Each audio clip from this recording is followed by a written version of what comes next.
welcome to another of our podcasts. I'm very happy and delighted to introduce to you Myozan as my guest. Myozan is a Soto Zen Buddhist priest with a distinguished lineage. And I think that's important. We might even discuss some of that. He's based in Ireland and leads the Zen Buddhist Ireland Sangha, where he's the founding teacher and the abbot at the Dublin Zen Centre. Now, he's also the founding president of the Irish Buddhist Union, and he represents Buddhism on the Dublin City Interfaith Forum, which is where I know him from. He's also a registered teacher with the Soto Zen Buddhist Association. And I think, Myozan, you're something of an expert in media because you're a former journalist. I think you still do some of that. And you're a lecturer in the School of Media at the Technological University in Dublin. So I think as a former journalist, you worked with distinguished publications, the Sunday Tribune, Magazine, Irish Times, Irish Examiner. I think you were the arts editor there. And even now, I think you contribute regularly to the Irish Times and the Ecumenical Review on Religious Matters. I think it's true to say that you're one of the champions of greater religious diversity in Ireland. It's something we probably will talk about as well. And I think you're an advocate for reforming religious education curricula and extending the chaplaincy services to other faiths, here in Ireland anyway. And you have represented Buddhism on national radio, television. So this is nothing to you. Advisory panels for the Taoiseach, National Day of Commemoration in Ireland, and so on. So with that brief introduction, I hope I've managed to include everything that I wanted to. Welcome. Thank you so much, Swami. It's a great pleasure to be with you. I don't know who the person is you described in your introduction there. Maybe I'll meet him someday. Is that part of the Zen Buddhist way of doing things? Possibly, yes. I think selfhood, as we know, is a provisional construct, a flowing stream. Very good, very good. Many people know, or at least everybody has heard of Buddhism, no doubt. I think there's a lot of confusion about it because it's not quite as simple as there is one thing called Buddhism. Would that be correct? Yeah, I think so, Swami. Buddhism is a long tradition. It's a young tradition for the Vedic faiths, for what's called Hinduism, but and it comes out of that worldview. It grows out of the Hindu soil, the Indian soil. But you know, whenever a plant is quite old, it has lots of branches and lots of different leaves flowering on it, and Buddhism is no different. So I think Buddhism comes out of Indian soil as a tree and branches out into various branches. And that has a lot to do with history. It has a lot to do with geography and culture.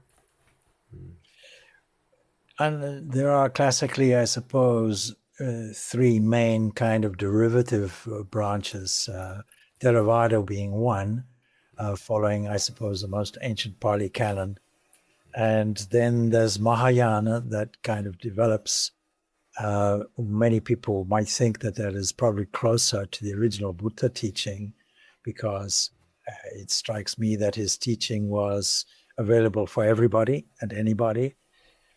And then, of course, there's a particular type of Buddhism that comes out of that, which many people call Tibetan Buddhism or Vajrayana. But the Zen Buddhism comes out of the Mahayana tradition. Is that correct? Yes, it is correct. I think sometimes the differences are overstated sometimes, I think. But there are differences in emphasis between the Theravada, the Mahayana, and the Vajrayana, definitely. I mean, the Theravadan school is the school of the elders. It is the school that really leans into the Pali Canon, the canon which is written down a few centuries after the Buddha's passing in Sri Lanka.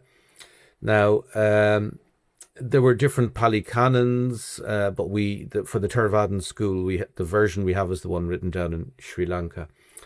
And this consists of 3 collections of writings. It's the sutras, the words of the Buddha, the Vinaya, the moral or ethical code of the Buddha, and the Abhidharma, which is the kind of philosophy which develops out of the Buddha's teachings. And these 3 are collected in what's called the 3 baskets, and together they make up the Triptaka, the Pali Canon written in the Pali language. So this is very, very important as the text of the Theravadan school, which sees the Buddha as a historical figure and as a very, very clear pathway from entering the stream of the teachings all the way up to being an enlightened being, an arhat who will not be reincarnated again.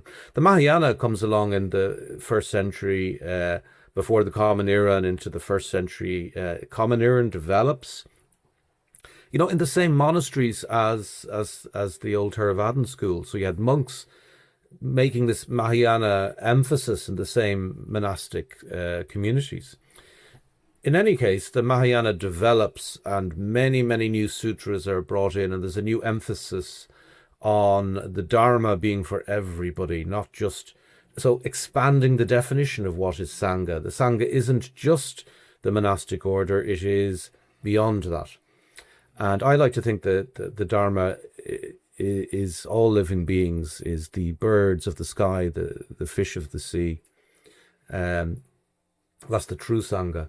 But in any case, the Mahayana emphasizes the Bodhisattva path, the path of the awakened being, that one should not seek one's own salvation until the hell realms are empty, until all beings are saved. For how can one truly be saved until all beings are saved?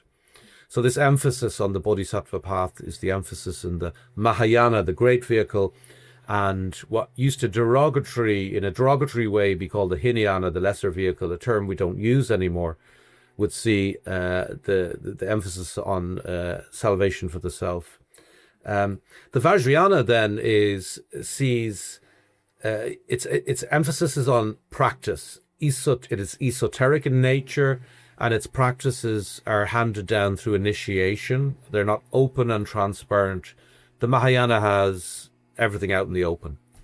I think that's a kind of a very brief flavor. But I mean, as you pointed out before, there has to be these variations. I suppose the way we view it is Hinduism, for example, is arguably the most ancient of the traditions, and they view it as necessarily being subject to change, because it's like a river. The river is always the same, but it has to be adapted, and every moment in historical time presents new diversions and opportunities and contemporary challenges and so on. Yeah. So it's good to see that, in our view anyway, that it is good that what we call religions change. Many people feel that Buddhism is not actually a religion. I point out to many atheist friends that there are atheistic religions, by the way, Jainism, Buddhism, Sankhya. In our 6 approaches, philosophical approaches, very few are really theistic, So why is it that some people might say, Buddhism, it's not really a philosophy? By the way, the same thing about Hinduism. It's just a way of life. Hindus themselves say it, unfortunately. What would you say about that? Oh, this is such an interesting question. Thank you for this comment and question. Yeah, it strikes me that language is fraught with difficulty, first of all. And second of all, that language is political. Language is profoundly political. And usually employing a definition has a motivation.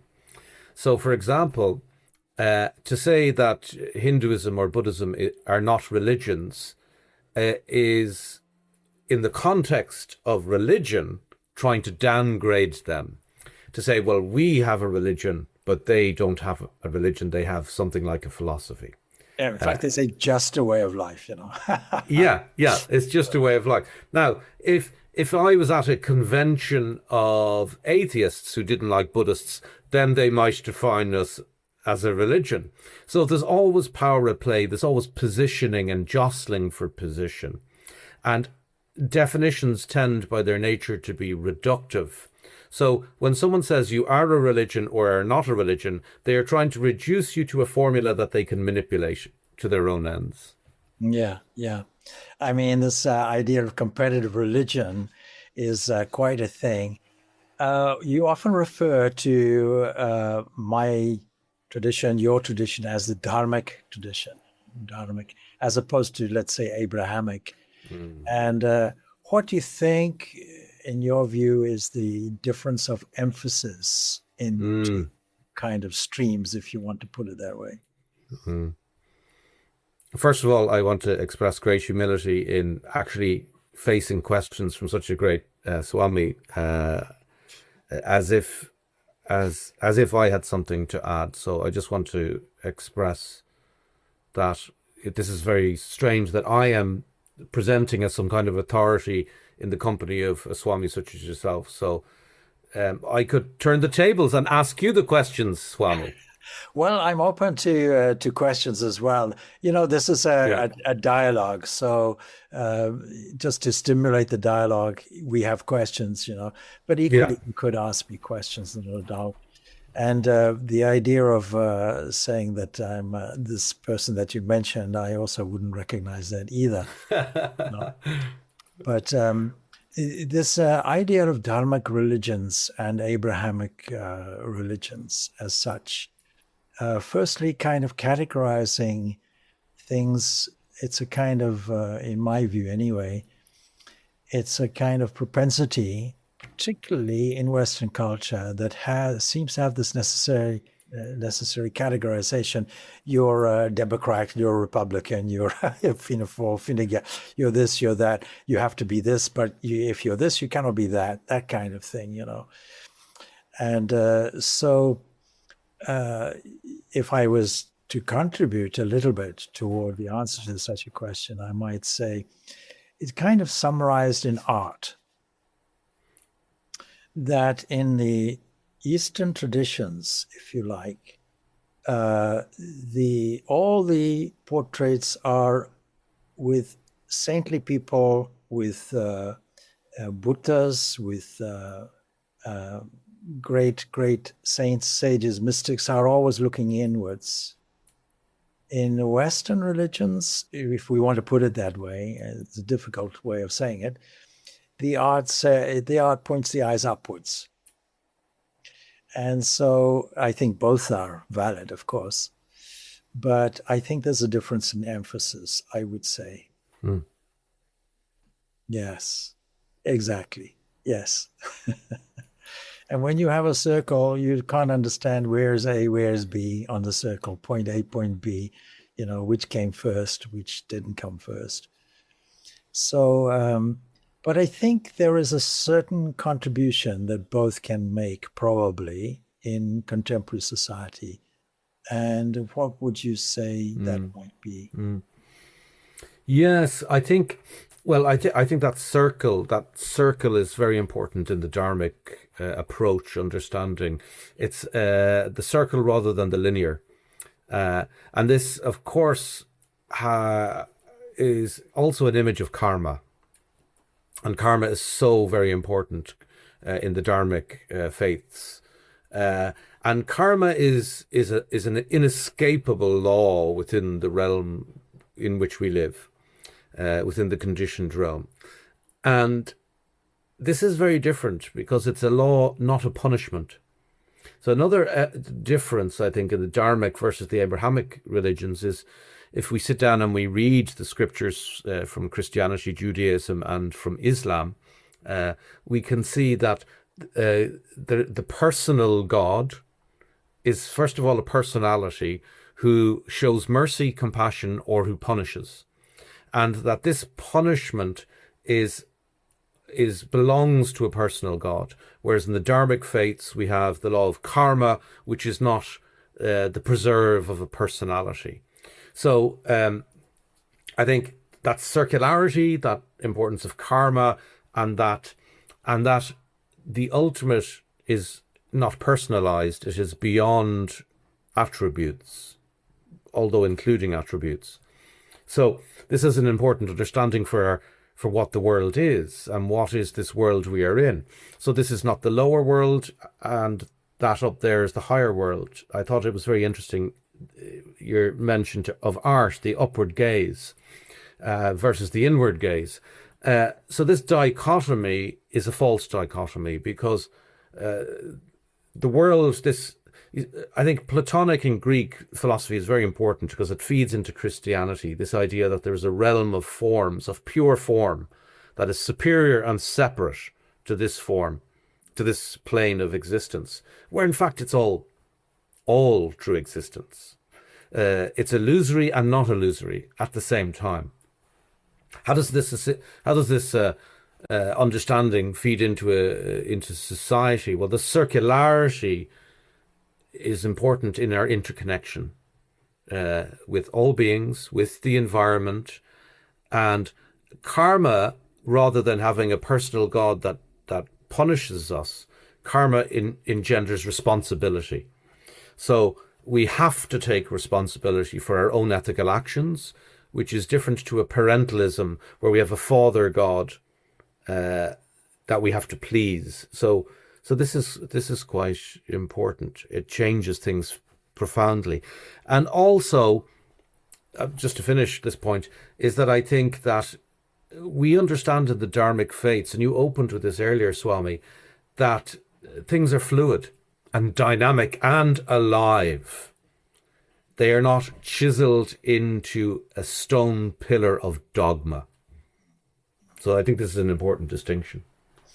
Yes, and also, you see, there are, in all religions, I would say, there are various levels of understanding, depths of understanding, according to the connection you make with what we might call reality. For example, and I've been under criticism for this, somebody asked me, do you believe in reincarnation? And I say, with a twinkle in my eye, I must admit, no, I don't, because I don't believe in this incarnation. Why would I believe in a reincarnation, you know? But that for practical purposes, that's not really a very good answer. But still, you know, there has to be an acknowledgement that there are different approaches. As you say, it's not a linear thing, it's a circular thing. And when we view it in that way, even our cosmology is really a circular thing. We don't think that there is a linear thing going on. And I suppose one thing that validates our Dharmic approach would be modern science, in my view, anyway, because when you come to, where we say modern science, but we're going back to 1905 already, where already people are trying to figure out what is energy. In Newton's time, there was no such thing as energy. It was all force, you know. And energy only became a term much later in the 1800s. So I think also, of course, the contribution that we have is this fluidity that you mentioned, that there's a flexibility, that there's no right, no wrong in a certain way. But what is your approach? You know, in the Bhagavad Gita, which is one of our central texts, we would say there's a verse there which actually is in the chapter on meditation. We'll come to that now. But udared atmanatvanam, it goes on like that. It means that that you are your own author of your destiny. that you can raise yourself up or lower yourself down. It's entirely up to you. It's not dependent on any extra cosmic being. That's the point. There's a place for that, extra cosmic being as a starting point, I suppose, in our view. And so I think we are very, very inclusive. And I think that probably the contribution that we have to make as coming under the Dharmic label, if you want, is this kind of openness and flexibility, which says we incorporate everything and everybody, actually. So that is true pluralism. I often say, and you've heard me say it before, I'm sure, there is a position where you say, I will never take tea with my enemy. Well, you have an enemy then. Or I will take tea with my enemy. This is a kind of inclusivism. But, you sit in the corner, you're still my enemy, But then I'll take tea with anybody. I don't have any enemies. That's the approach. That's the pluralistic approach. I think that is a wonderful contribution, because what we have to say is all religions are true, all paths are true, is our Vedantic point of view.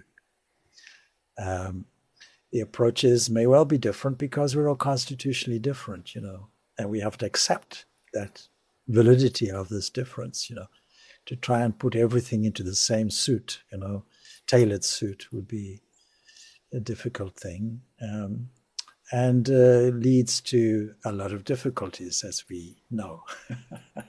To understate it, yeah. Yes, no, I think it's a dynamic. This living, breathing, flowing dynamic is true, and I think it's always open to being corrected. One side is always open to be corrected by the other side. When one side of the moon is dark, the other side is illuminated. So when we say all religions are equally valid, there are also times where we have to stand up and say, no, this is not valid.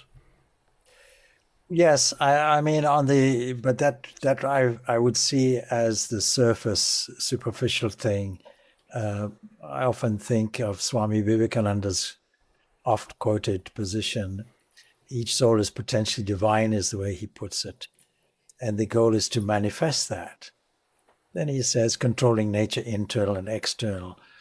Then he positions a number of different ways. Do this either by work or worship or philosophy, or work or worship or philosophy, or meditation. One or more or all of these, and be free. And he's really suggesting all of them, actually. But then he goes on to say, temples, churches, dogmas, doctrines, books, rituals are but secondary details. If we put those as primary details, we have all grounds to disagree. Yeah. I think that's very like Master Dogen in the Zen tradition, the founder of the Zen tradition in Japan, where he basically says, sit. Everything else is secondary. Yes. Everything else. Now, you call that Zazen, I think. Yeah. Is that correct? Yeah. And can you tell me, because you are a priest in the Soto Zen Buddhist tradition, what is the difference between Soto Zen and any other kind of Zen? Yeah, so Zen, the word Zen, first of all, means meditation. It comes out of India. I think it's called, what, dhyana? Dhyana? Yes, the Sanskrit is dhyana. Dhyana. I think the Chinese took it as Chan, something like that. Yeah. And then it comes out as Zen. Yeah. That's it. So the word means dhyana, Zen. It means meditation. And so Zazen, the schools, 5 houses of Zen emerge in China. And the 2 that really survive are Rinzai Zen and Soto Zen. And they get transplanted from China, which is, you can imagine, at this period in history, is the mother culture in Asia. It's a very powerful culture, just like the Indian culture. It's another powerful, influential culture. So Chan Buddhism comes through China into Korea, into Vietnam, into Japan, etc. And in Chan in Korea is called Son or Suen, and in Vietnam it's called Tien, and Tien in Japan is Zen. So Zen Buddhism. So of the 5 houses of Zen, the 2 that really survive are Soto and Rinzai. And Rinzai emphasizes, this is a matter of emphasis. They're essentially all Zen. Rinzai emphasizes koan study, or koan introspection, or something like that. Yeah, what was the sound of one hand clapping? Yes. What was your original face before your parents were born? So these type of teaching instruments, and there's even within Rinzai a curriculum of koan introspection that you pass through.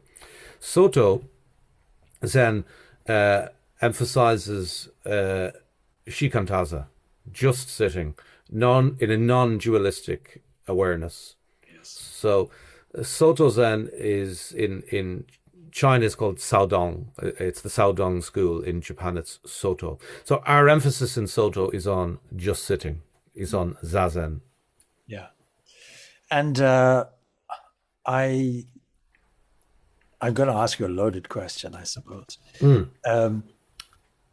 When we talk about meditation, our prerequisite for dhyan, for meditation, and here we employ techniques from the yoga school, and meditation formally as part of an eightfold process only comes as number 7.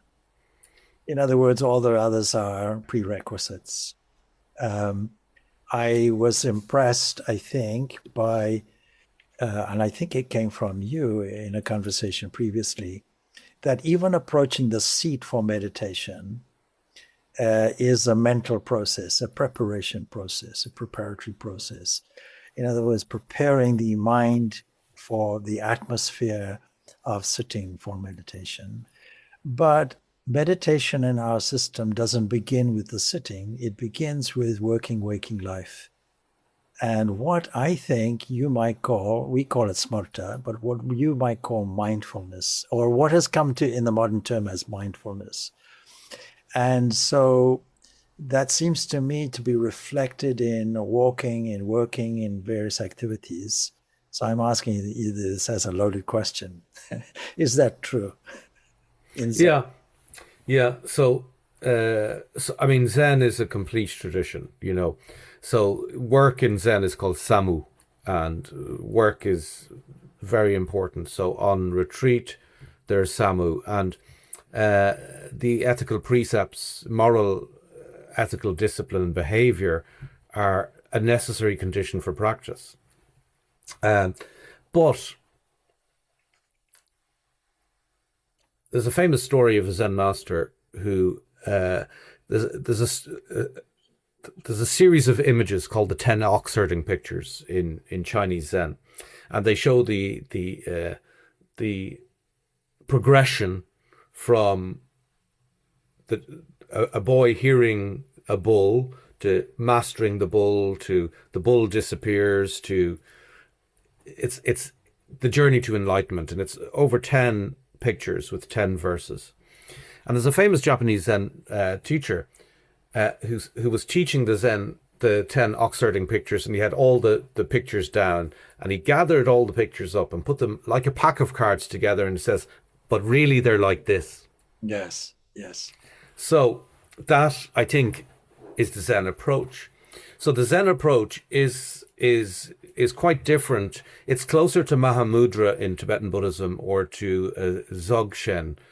So in other words, it's not climbing the ladder step by step. It's understanding that each step is the ladder, is the entirety of the ladder. Yeah. So that's really our approach. So from the very beginning, we practice shikantaza. We practice open awareness.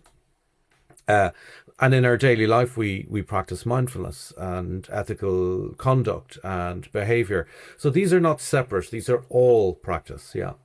Does that answer your question? Sure. No, Yeah. it's what we kind of think of as meditation with eyes open, meditation with eyes closed, kind of thing, that the mind has to be settled. Otherwise, when we sit for meditation, then 99.9% of our troubled day comes in. So we have to Yeah. prepare ourselves psychologically. And we do that in our tradition, we can do that in theistic ways and non-theistic ways also. Mm. I think the vast majority of Hindus are dualists. But that doesn't mean to say we can't apply the highest of philosophies. And what you're describing is close to our non-dualism, our Advaita. And our Advaita is our highest conclusion. And so it would be quite difficult to jump into Advaita for non-dualism, as many people have kind of tried, and get it wrong, because I bang my head against the wall and a lump comes up, and a non-dualist who doesn't really understand properly says, well, it's all illusion, don't worry about it. No, there's a real bump and it's hurting and it's throbbing. Sorry about that. So don't just dismiss it as illusion. But at the end of the day, when we come to that, what maybe in Buddhism is called nirvana, or what we call samadhi, that level of meditation where meditation yields to what might even be called emptiness, that particular position, the world has gone, it disappears. There's no relative thing there at all. But from the relative point of view, yes, there's a world. We accept it. And it's the relative world will lead us, no doubt, to the absolute. Yeah, this is very interesting. This is exactly the teachings within our tradition, coming out of Nagarjuna, the great second teacher within Buddhism. And because Nagarjuna is really emphasizing this Madhyamika, I think it is, is really emphasizing this principle of shunyata, but really not meaning emptiness in as we would kind of typical. This is the problem with language, of course, as well, And I think that might be one of the great misunderstandings in Buddhism. Would that be correct? yes, I think so. Even within Buddhist among Buddhist practitioners themselves, I mean, there is an intoxication with sunyata, which you have alluded to. When you bang your head, you can forget about sunyata and get yourself some medicine, or a plaster if you're bleeding. So, yeah, there is an intoxication with emptiness, which is called Zen drunkenness. And this has to be corrected within the tradition, just like an over grasping towards this materiality has to be corrected. So, it's for a very good reason we're the middle way. Buddhism is the middle way, and the Madhyamaka teachings are trying to restate that in a philosophical, much more nuanced way. Sunyata is seen, it tips over very easily in a mistaken way into nihilism, that nothing matters and nothing really truly exists, which is a mistaken view. Or on the other hand, it is rarefied into almost a theistic soul-like essence, beyond the material realm entirely, which is also a mistaken view. Yeah. So I think this is very important from a Buddhist point of view. And the Yogacara school would kind of emphasize consciousness and equate this shunya, this emptiness, with actually consciousness, which is something positive. After all, Gautama Siddhartha goes into his meditation and comes out as a positive Buddha, enlightened one of enlightened intellect, So it's not an emptiness, it's not a nothingness, it's not a... No, emptiness, boundlessness. I mean, Thich Nhat Hanh, the great Vietnamese Zen teacher, prefers to use the word boundlessness rather than emptiness. Yes. That can be very useful. Everything is useful in a provisional way. But everything is provisional, even our boundlessness or our emptiness. What do you think uh, some of the misunderstandings are from people who are not Buddhists Mm. about Buddhism? Yeah, this is a very good question. The first thing is, I think, the main misunderstanding is that Buddhism is a very selfish spiritual practice. That Buddhists seek their own liberation and enlightenment and reject the world. This is entirely mistaken. And maybe it emerges out of a misreading of the Theravadan approach. But I emphasize this is also a misreading of the Theravadan approach. Buddhism is seen as selfish, looking after the self. The Mahayana, I think, is a good corrective to that within Buddhism, where the great vehicle, the Mahayana, is seeking the welfare of all sentient beings. I also think that I think Hinduism gets this too. There's an understanding either that it's polytheistic, which is a mistake, or that it is atheistic, which it is, but it also is not. Yes, yes. Well, you're absolutely correct. The biggest problem, and Hindus don't help this either, because when you say, "Oh, we have so many gods," I think there's the story of a Muslim and a Hindu friend. They're friends, and they're having this argument: whose God is better? And they have the challenge: we'll jump off a building, and we'll both pray, and so. If I survive, then my God's true, obviously, and if you get damaged, then it speaks for itself. Anyway, the Hindu gets badly hurt; he ends up in hospital, and the Muslim is saved. And so the Muslim says, "You see, I told you Allah's true, and what happened?"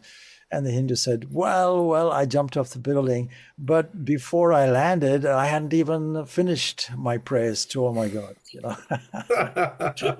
Oh, very good. Very good. So, but of course, it is not. It's a pluralistic religion. It says so many ways. There are many ways, thousands of ways. And it depends on your particular concept and your particular approach. And so there's a democracy within it. So that's really misunderstood. And if people read our scriptures properly, our fundamental scriptures are the Vedas. And of that, we have the philosophical portion is the Upanishads. And the Upanishads really are called Vedanta, the end or the finality or the final conclusions, dealing with what we might call freedom, moksha. And so what might be called in Buddhism nirvana. But again, the philosophy is quite clear, and I think this is true in Zen too. We're not aiming for anything because we already have it. It's already here, and we just have to tune into it and remove the obstacles, really, is what we call spiritual endeavor. But how we do it, well, you see so many different ways. It's democratic in the sense that your way is true. I have no reason to doubt that. At a fundamental level, your way is true. Even the most obscure paths, ultimately, because we feel that there's a kind of a push from within as well as a pull from outside. There is a natural gravitation, if you will, toward our own nature, our own fundamental spiritual nature. But we need others to do this. Yes, absolutely. Yeah. Yeah, I mean, we tap the egg. We're like the chick that taps the egg from the inside, and we need the mother hen to tap the egg from the outside. Yeah. Well, coming to that, in your biography, I saw your lineage. I didn't want to bring it out because it's very complicated. But what is the importance in both our religions, if you want to call it, or both our approaches? The idea of guru is, in fact, that's a characteristic of so-called Dharmic religions. And so from the Zen point of view, how significant is that lineage, if you want to? Lineage are the flesh and blood and bones of the Buddha. Lineage is important. A teacher without a lineage isn't an authentic teacher in our tradition. So the master-student teacher-student relationship is absolutely central. We don't use the word guru. There's a great other, like for example in Tibetan Buddhism, there's more of a sense of guru, but there is Zen is very earthy in its approach. It likes to emphasize the humanity of the teacher as well as of the student. Yes. So, Well, if I could just interject a little bit, I am allergic to the word guru. yeah. Okay, even because it has come with baggage over the years from the 1960s already. And I much prefer the phrase competent teacher. And there are qualifications traditionally for that. Sorry, you go ahead. Yeah. Oh no. So I can trace my lineage 96 generations back to Shakyamuni Buddha. My teacher's Taigu Tulor. He's a French national based in Osaka. His teacher was Chodo Cross. His teacher was Nishijima Roshi. His teacher was Rempo Niwa Zenji, the 77th abbot of Heiji, the head monastery of Soto Zen in Western Japan. And it goes back and back and back and back. And it goes back to Ananda. It goes back to Mahakashyapa, who was the first heir from Shakyamuni Buddha. And before Buddha, we say 7 Buddhas before Buddha, but we really, if you count them, there's 6, because Buddha Shakyamuni is the 7th. Yeah. And then so lineage in this kalpa, in this realm of existence, is the one I'm referring to. But every Buddha, every universe within the multi-universe, and every field and every kalpa or age has its own Buddha. So the Buddha of this age and this universe is Shakyamuni Buddha. And of the incalculable other universes and ages, there are many, many other Buddhas. And this is a very Mahayana understanding. Theravada emphasizes the historical Buddha. And the primordial Buddha, which all others are a manifestation of, is Vajrayana Buddha. So, going back to an earlier thing that I mentioned, I think I began it, but I didn't conclude my thought. And that was, you see, the Upanishads, the Vedanta, where there is a particular Upanishad called the Brihadaranyaka Upanishad. Aranyaka means a huge forest, huge forest.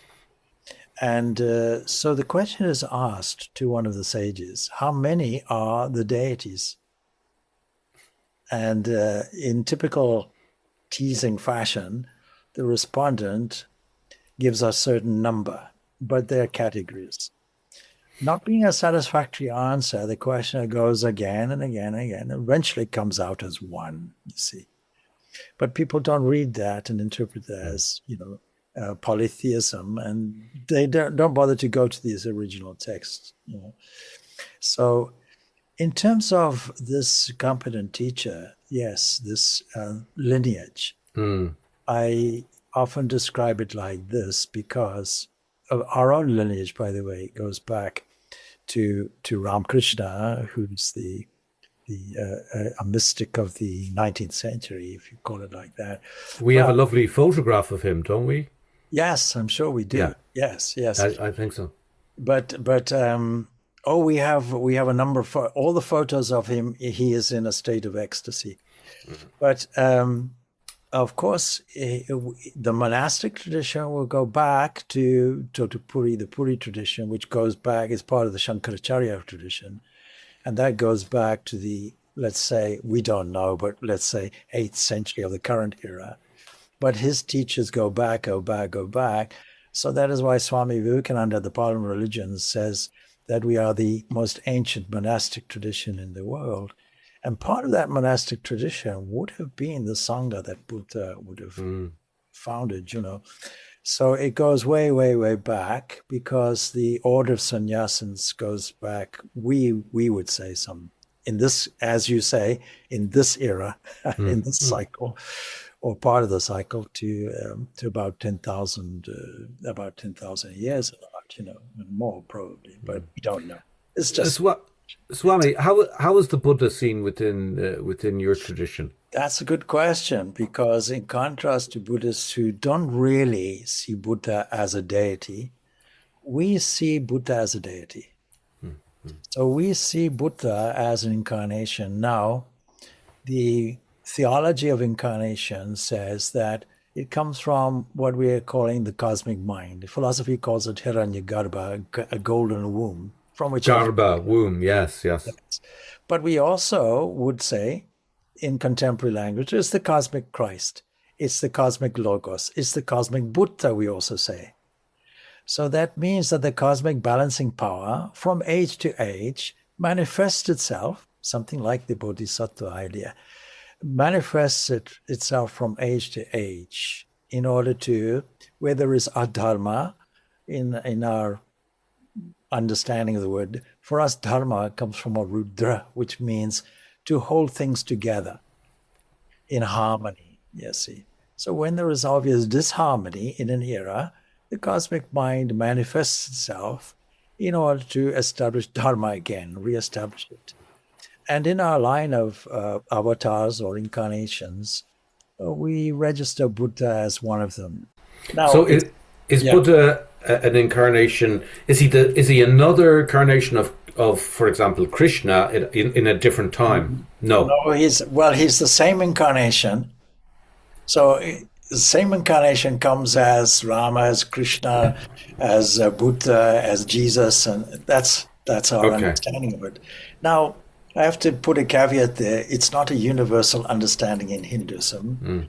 It is a particular understanding because here sectarianism comes in. The Shaivites, for example, don't have this concept of incarnation. And so you can't teach that there. In our view, personally, and it's a personal view, there are modern incarnations too, and these are unlimited because, as you know, the world becomes shaky continuously and it requires adjustment. And we see this in nature. The nature has this capacity to adjust. It's continuously in this flux of adjustment and a balancing thing, and nature's doing it. The exclusive property of humans is that we have the capacity to transform discord into harmony. And we follow the ideals of that, the perfect ideals of that do it in an expert way. And one of those would be Buddha, you see. So we not just honor Buddha, we worship Buddha actually. And that's, I think, a difference. You might find, in effect, some Buddhists would do it and say we don't think Buddha's not a god to us, but in reality they're behaving as if it is. In any event, it's a perfect ideal, and we can only find these perfect ideals in human form, because how else would you conceive of it? Vivekananda puts it this way: if we were fish, we'd have a fish god. If we were buffaloes, we'd have a buffalo god. We're humans; we have to have a human god. That's it. But of course, that's just an avenue providing us with a certain way of mobilizing our emotions, and that process is bhakti yoga, is the process of devotion. And so we become dualists when we do that, but with this provision, and that is that when we become united, as it were, to the ideal, what we might call a mystic union, what presents itself is pure jnana, knowledge. And that knowledge is purely non-dualistic. Yeah, no, it's interesting. I mean, within Buddhism, upaya is a very important, particularly in Mahayana Buddhism, upaya, skillful means, is very important. So, in the Lotus Sutra, for example, a teacher, a guide is bringing a group of people towards liberation on a journey, and they get very tired, and he evokes an emerald city and said, "This is our destination," but it's an illusion. Yes. And once they have had time to rest within the emerald city, then he says, "We can go on." So this skillful means, this upaya, is seems to be central to both our traditions, actually. Yes. And of course, if you talk of Gakshepa, Yeah. Gakshepa really goes back to a root that means a tortoise. Kashyapa, we say. Kashyapa. It's a long A, Kash, and then it's a short, Kashyapa is So Kashyapa and Maha, of course, is a great tortoise. Is also the name of a caste, but it's also the name of a sage in Hinduism as well. So why tortoise? Why would that derivation be there? Well, there's a tantric aspect of Hinduism that uses the tortoise as a symbol, and the symbol really is the symbol of I suppose harmony and balance and those kinds of qualities, Being at home everywhere. Yes, exactly. Yeah. It's all good. Yeah. I don't want to extend this too long. It's been a delightful conversation, but we might wish to extend this to another session. What do you think? Yes. It would be a great pleasure. I think we're only getting going, Swami. We're only getting started. Yeah, I think so. We haven't even discussed either Rhodesian or Indian cricket yet. No. So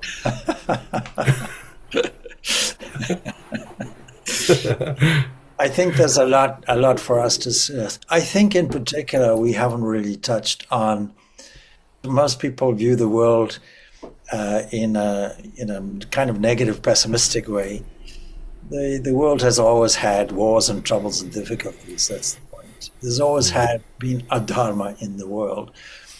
And is our approach a kind of panacea? You already touched on this idea of karma. And so we don't have to worry about a certain theological problem, which is the problem of suffering, or the problem of suffering. If there's a compassionate God, why is there suffering? Why we could have made a better world ourselves? Why is all this? So we have some logical answers really to some of these kinds of questions, in terms of, and it's not just logical, but I think we can provide good evidences also of our approach as well, So there's a lot of things that we haven't touched on. Perhaps we should schedule another time for. Absolutely. So I'm traveling. I'm off to China next week for the United Nations Vesak. So Vesak is a very important Buddhist festival. It relates probably because its timing is calculated by the moon. I'm sure it relates. I'm sure to a Hindu festival. Yes. What date is that? Well, it varies. 25th of May, is it? No. Yes, it's in late May. Yes. So actually, it's not next week I'm going. It's the 23rd of May. So around 25th, 26th of May, they're marking Vesak. Yeah. That's it. Now, you see, in our tradition, we would have celebrated Buddha's birthday on the 1st of May. And normally I put out a thought and prayer, but I thought I'm going to leave it till the 25th, actually, in connection with Buddha, that is. Yeah. And just to complicate things, in the Japanese schools of Buddhism, we don't celebrate Vesak at all. We have the birthday in April, we have his death in February, and we have his enlightenment in December. Whereas in Vesak, they've all been brought together. Combined together, yes. Yeah. No, the idea of 1st of May was it is the first full moon. I think it's celebrated in Nepal as not only the birth of Buddha, but also his enlightenment. Right. So, but the first of May is very important in lots of cultures. In Irish culture, it's Baltana, and Baltana is one of the beginning of summer. Is it? Yes. Yes, it's one of the four main Celtic festivals of ancient Ireland. Yeah. One question which was kind of on our agenda, and that is, how did you, and I'll extend this to me, how did the both of us orient toward our current traditions? away from probably common traditions that we have. Mm. And I think we might save that for another day. But thank you so much for this very interesting and wonderful conversation. And I hope people learn from it more about Buddhism, particularly Zen Buddhism and that approach, and particularly about the work that you're doing in Dublin and in Ireland as such, you know. And I think this is important work. And I think these leading dialogues are important things, because we can only really get some kind of common understanding, human understanding, just through talking. You know? Yes, it's very important to talk to our friends and our so-called enemies. It's important to talk to everybody. Yeah. All good. All right. Good. Thank you, Swami. Thank you. Let's meet again. Fantastic. Yes, all good. Thank you.